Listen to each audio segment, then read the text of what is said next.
غزالی آنکھیں، ستون ناک، خوبصورت ہونٹ، کتابی چہرہ، لمبی گردن، جس پر دل کی موجودگی اس بات کی علامت تھی کہ شاید خدا نے نظر بد کے ڈر سے ٹیکا لگا ڈالا۔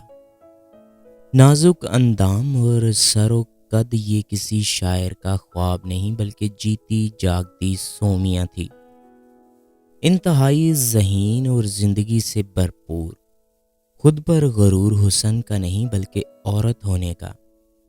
اس کو آئینے کی پرواہ ہی نہ تھی کہ کیا بولتا ہے، اس کے لیے آئینے کا کام وہ تمام نظریں کرتی تھی جو کہ اس کے حسن اندام کو خراج تحسین پیش کرتے نہ تھکتی۔ ان سب باتوں سے بے پرواہ وہ اپنا عورت ہونے کے غرور میں زندگی بتائے جا رہی تھی، جس کے نزدیک مرد کا وجود ایک پتھر سے کم نہ تھا، جس کو وہ جب چاہے ٹھوکر مار کر اپنے راستے سے ہٹا سکتی تھی، کہ اس نے سن اور پڑھ رکھا تھا کہ مرد مجازی خدا ہے، اور اس کا ماننا تھا کہ خدا پتھر سے بنا ہے، پسند نہ آئے تو توڑ دو، مورتی بنا کر پوجوں گی بھی تو اس پہ کیا اثر ہونا ہے، پتھر چاہے مورتی ہو یا راستے میں پڑا ایک کنکر، کوئی فرق نہیں۔ یہ تھے وچار اس مغرور اور حسین لڑکی کے۔ ماں لاکھ پیچھے پڑتی کہ شادی کر لے، مگر وہ روز ایک نئی شرط لے آتی، اماں شکل اور قد دیکھ لینا۔ کبھی کہتی اعلیٰ افسر ہو، کبھی یہ کبھی وہ، ماں لاچار اور بے بس، بیٹی کے تیور ہی نہ ملتے تھے۔ آخر تھک کر ماں بولی، جس سے تو راضی اس سے میں راضی، بول۔ سومیا بولی، کوئی میرے قابل ہو تو بتاؤں نا۔ MBA کیا اور ایک بڑی کمپنی میں مینیجر ہو گئی۔ اب تو کیا ہی کہنے بیگم سومیا کے۔ خود آگاہی کے بعد خود شناسائی کا موقع ملا تو وہ 7ویں آسمان سے جا لگی۔ محبت پر اس کا یقین یہ تھا کہ یہ اس کے نزدیک ایک بے وقوفی کا کھیل تھا، اس لیے ہر ایک عاشق کا مذاق اڑانا اور اس کا دل توڑنا اس کا محبوب مشغلہ تھا۔ جب بھی لڑکوں کی چوکڑی بیٹھتی، یہ ذکر ضرور ہوتا کہ وہ کس کے ہتھے چڑھے گی۔ کوئی کہتا کوئی گلفام، کوئی کہتا کسی امیر کو پھانسے گی یہ کمبخت، ہمارے تو ہاتھ نہ آئی، جبکہ بہت سے تو اس کے ساتھ رات گزارنے کی شرط بھی جیت چکے تھے اور اسے معلوم ہی نہ تھا۔ یہ ہوتا ہے حسین ہونے کا جرم اور مرد کی ذہنیت۔ ایک دن وہ یوں ہی وقت گزاری کو انٹرنیٹ پر بیٹھی تھی کہ اس کو ایک میسیج آیا۔ اس نے بات شروع کر دی۔ بندہ ان دیکھا تھا مگر ذہانت سومیا کی کمزوری تھی۔ دوسرا وہ شخص اس کے حسن سے بے آشنا، بات شروع بھی نہ ہوئی تھی کہ سومیا ختم ہو گئی۔ کچھ دن تو یوں ہی سلسلہ چلتا رہا اور وقت گزاری ہوتی رہی۔ پھر سومیا کو ندیم کی عادت سی ہونے لگی۔ ایک رات وہ سو رہی تھی کہ گھبرا کر اٹھ بیٹھی۔ اس کو لگا کہ وہ کسی عفریت کی جکڑ میں ہے۔ پانی پیا اور مکمل جاگ گئی۔ وہ جکڑی جا چکی تھی مکمل طور پر۔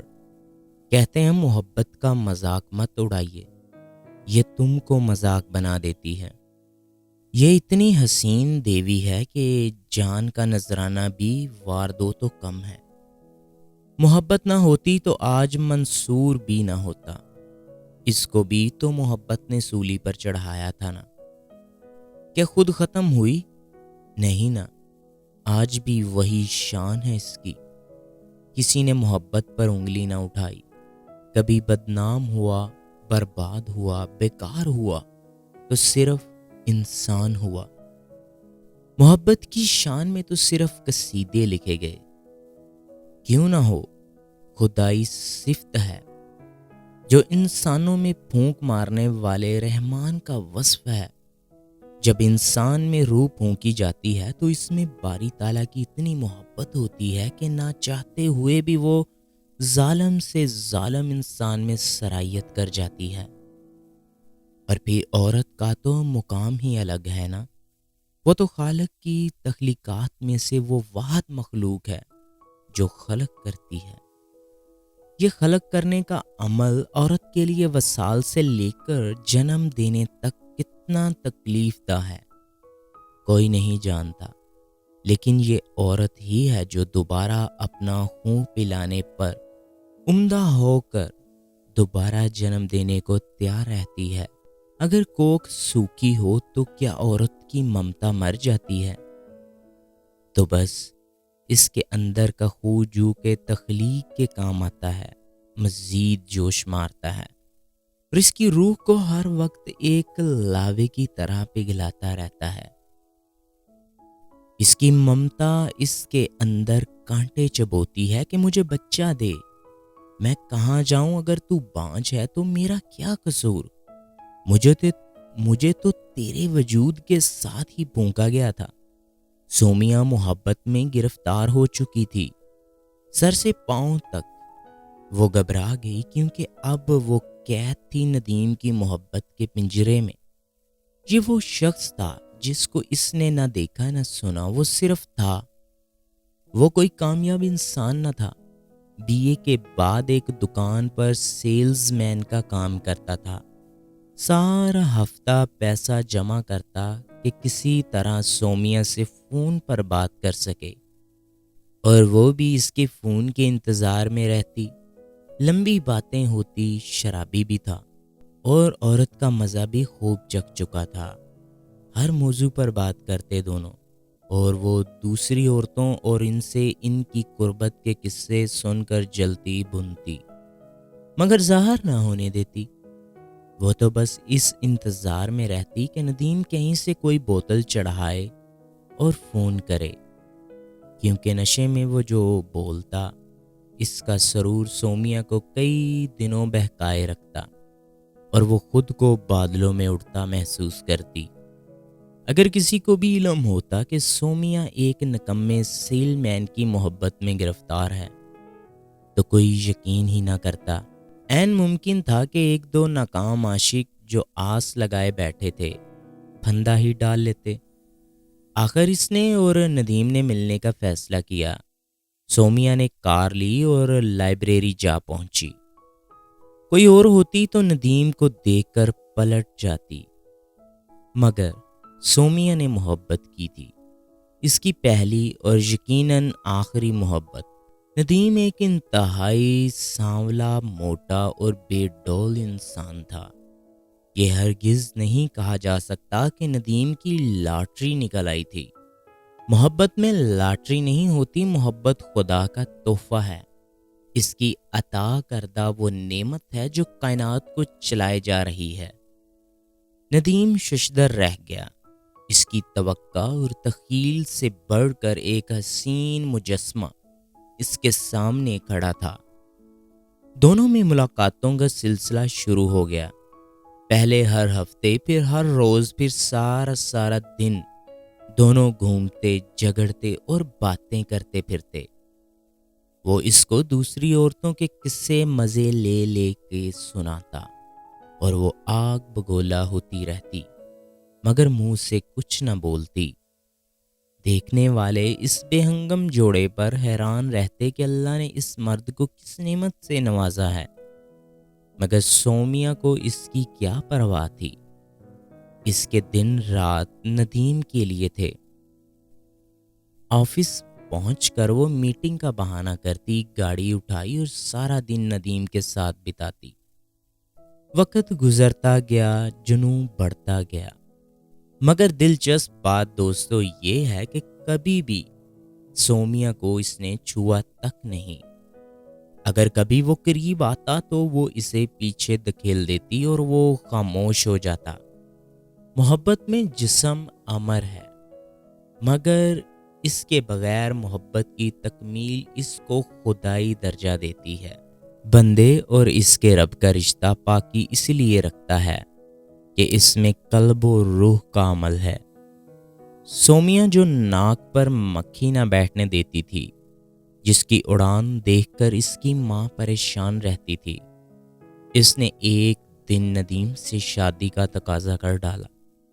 ندیم ششدر رہ گیا، وہ ناکارہ ناکام انسان اس بات سے بخوبی واقف تھا کہ وہ کبھی بھی سومیا کو وہ مادی خوشیاں نہیں دے پائے گا جس کی وہ اسے حقدار سمجھتا ہے۔ ندیم نے اسے بتایا کہ اس کے والدین کافی سخت اور پرانے خیالات کے لوگ ہیں اور اس کی بھابیاں بھی ایک جہنم ہی جھیل رہی ہیں۔ سومیا تو محبت میں اندھی تھی، تیار ہو گئی، مگر پھر ایک عجیب سوچ نے اس کے ذہن میں جنم لیا اور وہ خاموش ہو گئی۔ ہمیشہ اس کے ساتھ رہنے کے لیے سومیا نے اسے کبھی نہ پانے کا فیصلہ کر لیا۔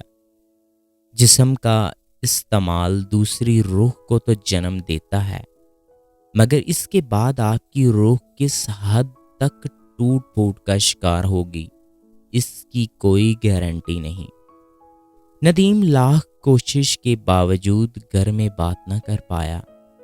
اسی دوران ندیم کے ماں باپ نے اس کی بات پکی کر دی۔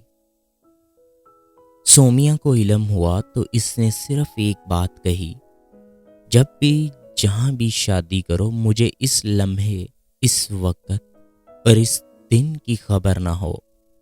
وہ اکثر اس سے اس کی منگیتر کا پوچھتی۔ عجیب محبت تھی ندیم کی، کسی اور کے ساتھ نسبت نے اس کی محبت کے پیمانے کو خراب نہ کیا، جنوں قائم رہا۔ ایک روز وہ یوں ہی کسی جھیل کے کنارے کھڑی تھی کہ وہ اس کے قریب آئی اور اس کے گلے سے لگ گئی۔ ندیم پہ حیرت کا پہاڑ ٹوٹ پڑا۔ وہ لڑکی جو اس کے ہاتھ چومنے پر اتنا واویلا کرتی تھی، اس کے گلے لگی کھڑی تھی۔ پاس ہی سے کسی بچے کی آواز سن کر وہ ایک دم پیچھے ہٹ گئی اور بولی، مجھے واپس جانا ہے۔ وہ ان کی آخری ملاقات تھی۔ وہ ادھورا لمس آج بھی سومیا کی نس نس میں سانس لے رہا ہے۔ اس ہلکے سے ادھورے لمس نے ساری عمر کے لیے اس کو حاملہ کر دیا۔ اس کی روح کو ایک لازوال اور اٹوٹ محبت کا حمل ہو گیا جو اس کے اندر سانس لیتے، بل کھاتے زندہ ہے اور مرتے دم تک اس کی محبت کے وجود کو اپنی روح کی کوکھ میں لیے زندہ رہے گا۔ تو دوستو، کیسی لگی سٹوری؟ فاروق سٹوریز کو سبسکرائب کر لیں تاکہ ہر سٹوری کا نوٹیفیکیشن سب سے پہلے آپ کو پہنچے۔ ملتے ہیں کسی نئی سٹوری کے ساتھ، تب تک کے لیے اجازت دیجیے گا۔ اللہ نگہبان۔